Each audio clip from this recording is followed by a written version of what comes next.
Hello and welcome to yet another episode of the Department of Men Affairs.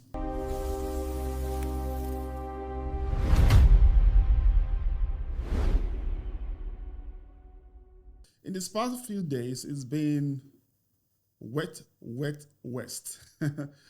Just a little definition from the wild west. And we're one of those few lucky ones who have not been consumed by the flood in Lagos. Almost every part of Lagos has been subsumed. But somehow, I think the Laje in me has just really played out. Somehow, I know how to just maneuver my way around water. And for those people that are related to me somehow too, by extension, then survivor. Today, according to the title of the podcast, I will not be doing this alone. But I'll be introducing them in just a few minutes. Today we'll be talking about what we titled the Provider's Identity Crisis. Provider's Identity Crisis, for those people that might not be really sure. Back in the day, especially in the days of my father, what a man just needs to do, perhaps just learn a trade, go to work very hard in the morning, come back in the evening. Even before you come, Seth, my mother already put food for table. For those career people like my father, who was like a secretary to the government and all that, just goes to work in the morning, does his 9 to 5, and he's treated like a king at home because he's just able to meet all the basic needs. But in today's narration, guys now have to do 9 to work, but they after 9 to 5, I beg your pardon, when they get home, they now continue from their 5 to 9. It seems that singular source of income is not even helping them matters anymore. Side hustle is not hustling. Lagos is not smiling. The thing that you would just do at a glance before seems like it's never enough now. So guys begin to struggle, and just the quest to catch up sometimes even push people really hard into things like depression and some other vices. But I won't be doing this alone. I will just now introduce our regulars in the studios. And to my left, we have now the newly christened professor of the Department of Men Affairs. I call him 3XL. And I know before the end of this program, make sure you take your biro and pen. You will learn 1 or 2 words and some grammar to follow. Maigbo, how are you? Welcome again. Thank you so much, Tayo. Yes, sir. Again, good morning, wherever you are watching us from. This is my boy, 3XL, Segun Bayode, And also, we have also in the studio a gentleman who was junior but now promoted to senior. We call him Pablo without the Escobar. Hello, everyone. Welcome to the show. My name is Babatunde Keshinro. Okay. So is it that the Anyagbune of Ikodujo decided to upgrade you to senior? No, I lost my dad, and he was the senior. So yes, so now you are the senior. I have been elevated to fill that vacancy. So I'm now the Olori Ebi. Olori Ebi Baba Olori Ebi. So very soon now, grandma will be de facto Olori Ebi. Yeah, just pay me already.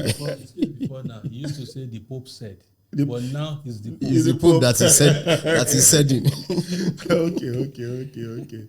And last but not the least, our youngest old man, the grandpa of the Department of Men Affairs, the farmer par excellence, and the perpetual project manager, my Egbon on the pipe.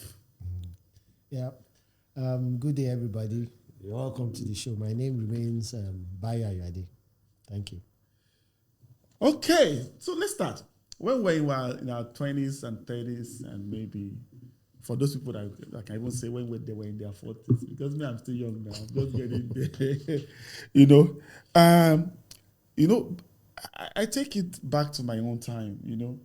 When we're in secondary school, what was our major preoccupation is that you have succeeded, you have arrived when you have maybe 6, 7 A's.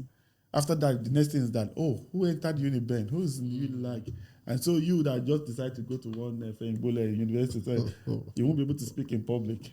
But our fathers also excelled in their own unique, modest ways by following their careers and whatever their trade was, and they were able to provide their families. And our parents, our mothers, accorded these people almost the respect of gods.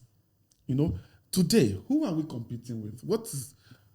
What has changed in terms of competition? If you compare this with what is obtainable now, you realize that we are feeling the effect of globalization, in the sense that in those days we compete with our neighbors within the community. That's how far you can see. But these days, the internet is not helping matters, or better say, it's propagating the issue so much that you can easily pick somebody in Russia and use him as a yardstick for what you are doing, or somebody in China, thanks to the internet that we have. Your mentor is not necessarily next door. He is not next door. In fact, in most cases now, you don't even know your next door, except it comes to your space on your screen. True. You don't know your next door. I was in Ekiti just yesterday. I was talking to one of my friends' children, and I said, I don't even know. You guys have missed. You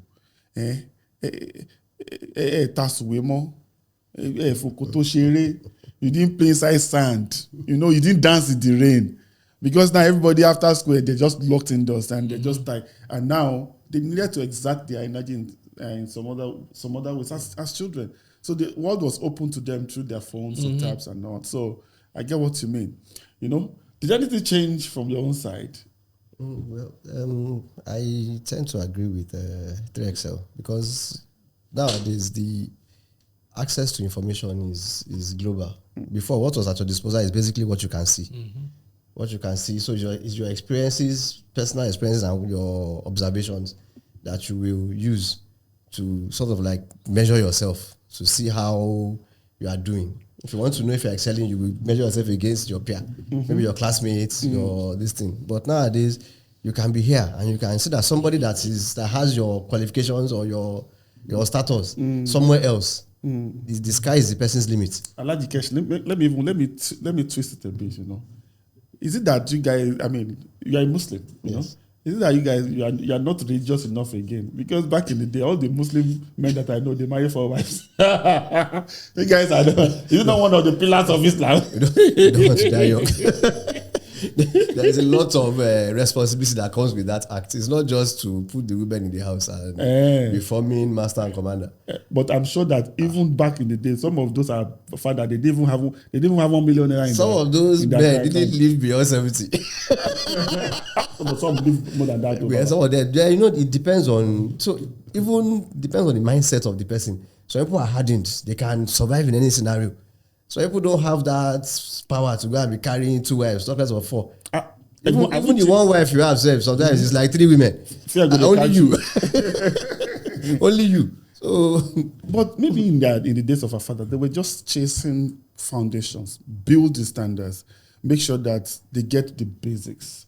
Is it that the foundation have shifted, or maybe the recent flood have taken them away, or if inflation is now real, or what's your own perspective? Because you're supposed to know better past all of us. In the olden days, or let me say the older days, that's the days of no, keep it at olden now. Don't worry, we won't call you grandpa again. the days of our grandparents, they needed. Actually, we're talking about 2 separate things. We're talking about measure. Who do we measure against? In those days. Who are we measuring against now? And Pablo has said that your mentor doesn't necessarily have to be next door. Yeah, it could be miles away, somewhere else in the world, and you can derive inspiration from such people. Unlike the olden days, when all you can see is your street and maybe your neighborhood or your village. Then we now digress or your classmates, your peers. We now move into the second scenario. What was driving our grandparents is different from what drove our parents, is different from what's driving us, and it's going to be different, definitely different from what's going to drive our children. So in the days of our grandparents, they were farmers.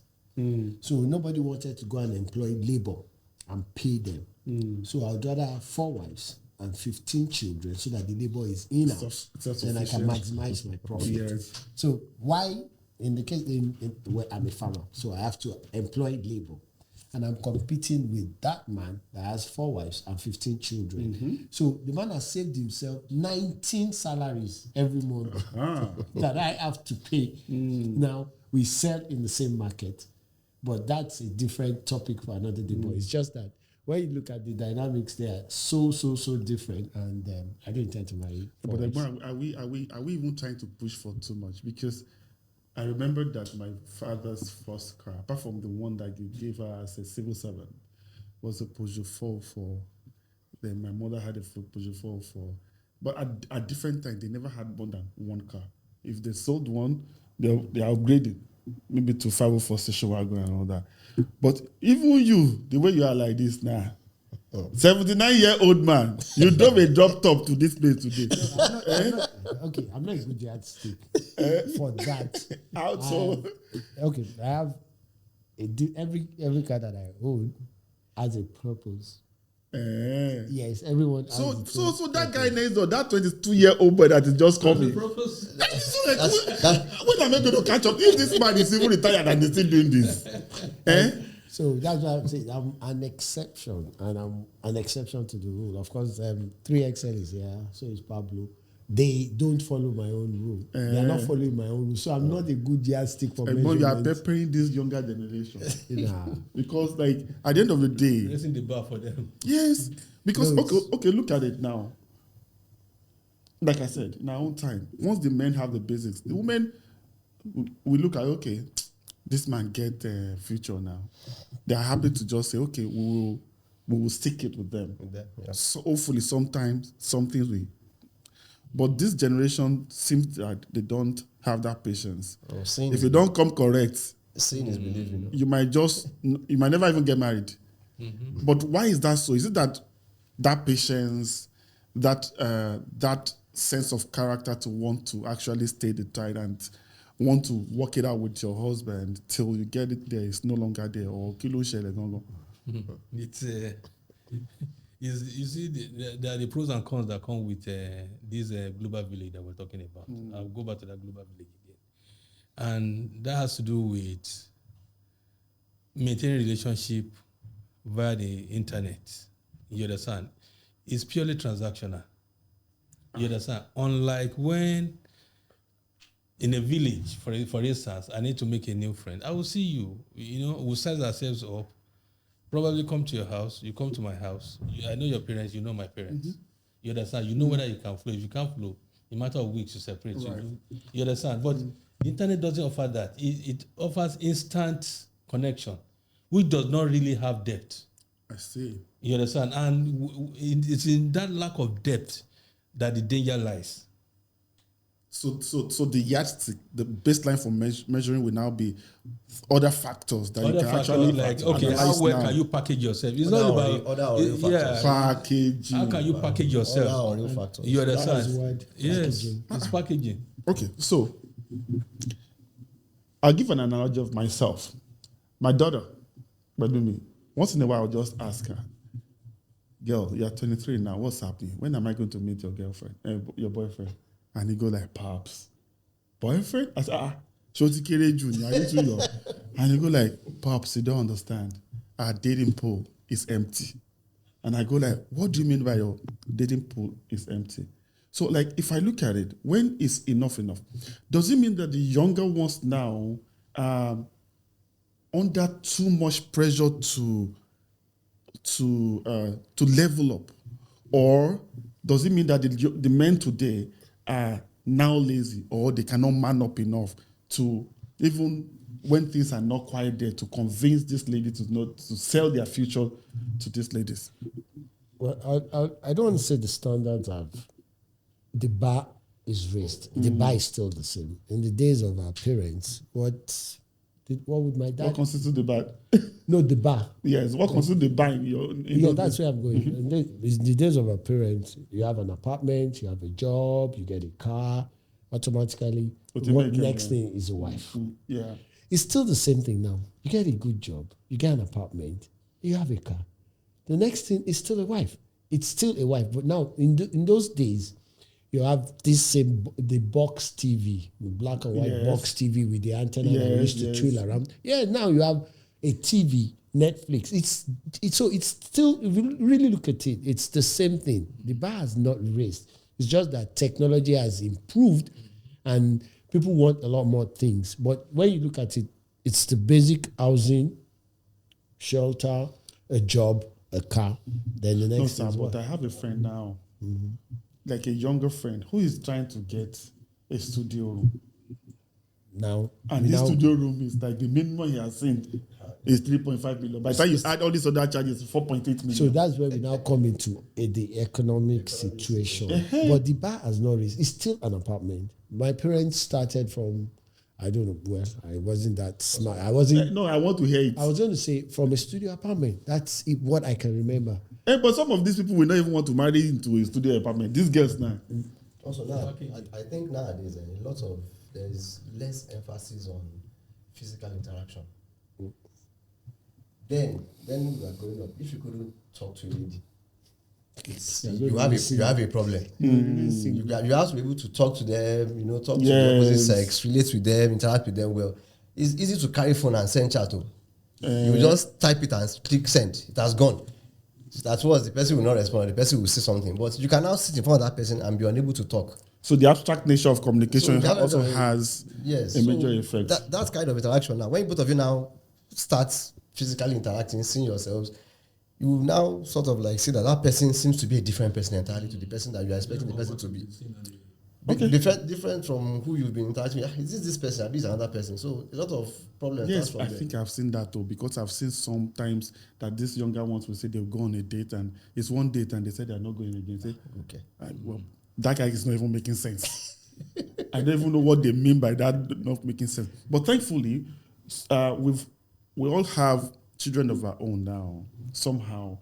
How do you think you want to be able to coach your own children through this identity crisis? How do you think your experience you can feed some things into them that can help them cope with this? Thank you so much. You see, I intentionally sat down some time ago and I said, how am I going to coach the teenagers that I have around me? More importantly, I also have teenagers that I oversee in my church. You understand? So it places a big burden on me on how to mentor them. For the kids in my house, one of the ways I try to make them serious is to walk them through the story, not just tell them stories. There are so many times, they grew up in a gated community where a car will stop for you when you are crossing the road and everything. But for me to let them know that there's a world out there that cares less whether you're on the road or not. I needed to let them live it in a controlled way. So once in a while, I take them through, on a Saturday when we are going for a workout, for instance, I take especially the son, the male, will go through the slums of Ogudu. And I let him see how people laze around in non-completed buildings, wrapping their colos. You understand? Passing through, having to jump potholes, puddles and everything.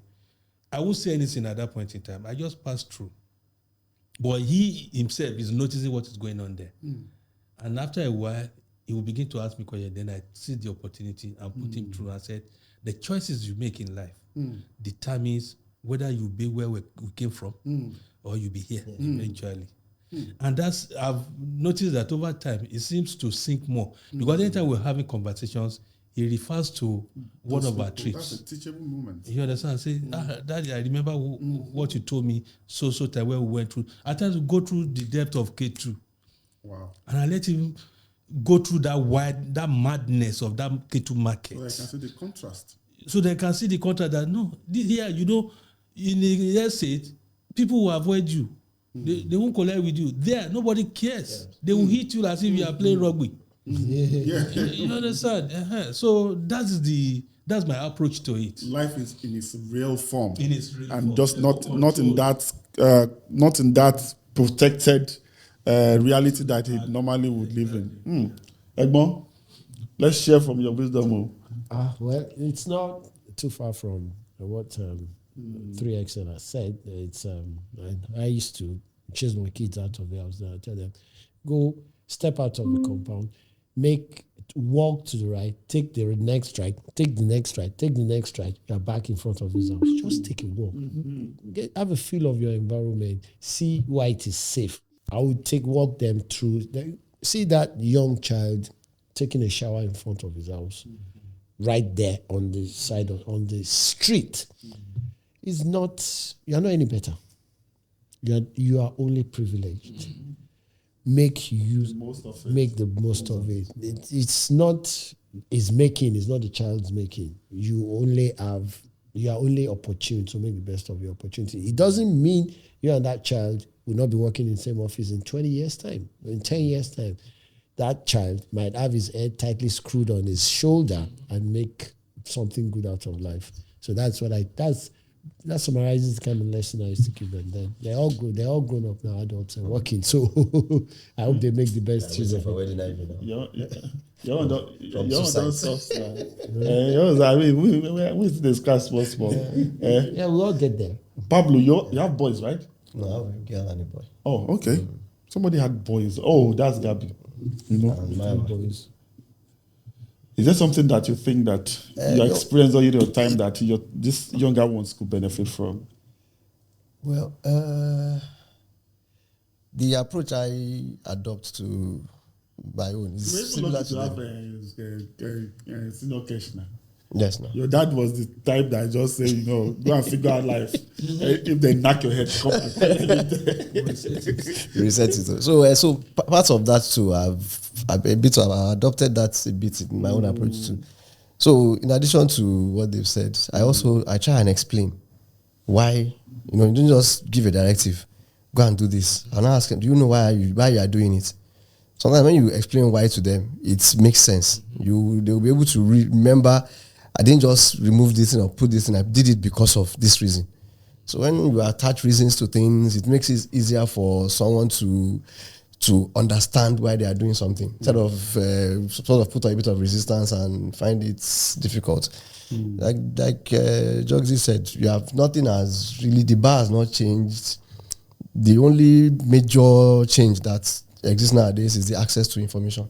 The way it was before is what you see. Basically, your scope is limited to your observations and the things around you. So if you are not traveled or you don't interact with a lot of people, you will not know more than the small that you've seen. But now you can be here and you visited Russia, you visited Ukraine, you visited UK, a lot of things. I know someone that can speak as in if he speaks for you, you would think he lives in UK. He just has not left Maryland before. He has not been there. He has not got to the airport.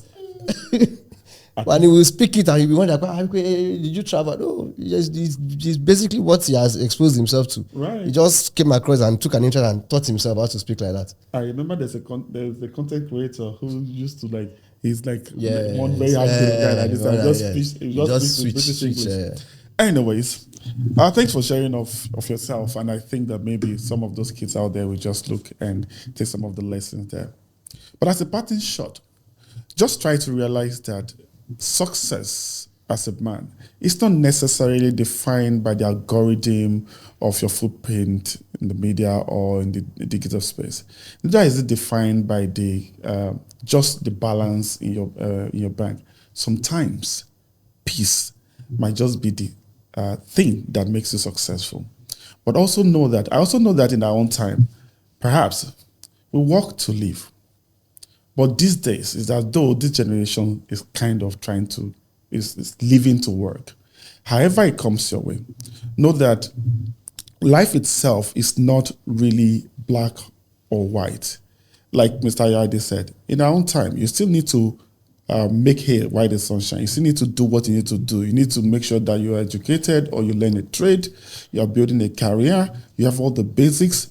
Be of the right attitude. In fact, my own time, the major background checks they want to do is who is the family of this person, who's the father, is the mother, what's their pedigree. That alone is enough. It's almost like a collateral that you can take to any bank.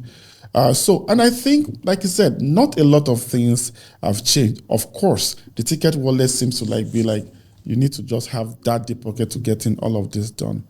But remember that some of these are largely ephemeral. I think the most important thing is for you to focus on what you think. It's not even what we think. What are the most important things they need, and leave the nice to haves behind. So whereas this sort of dichotomy or the confusion listening ahead, let it break it down and look at this. What is the most important thing I need to do as a provider, as the head of a family, as someone who can really earn the trust of my partner? If we will get all of those things done, like in the Bible, they will say, all other things shall be added unto you. This is still the Department of Men Affairs. My name is Tayo. Until the next time, please make sure you like, share, and comment. We will see you again. God bless you.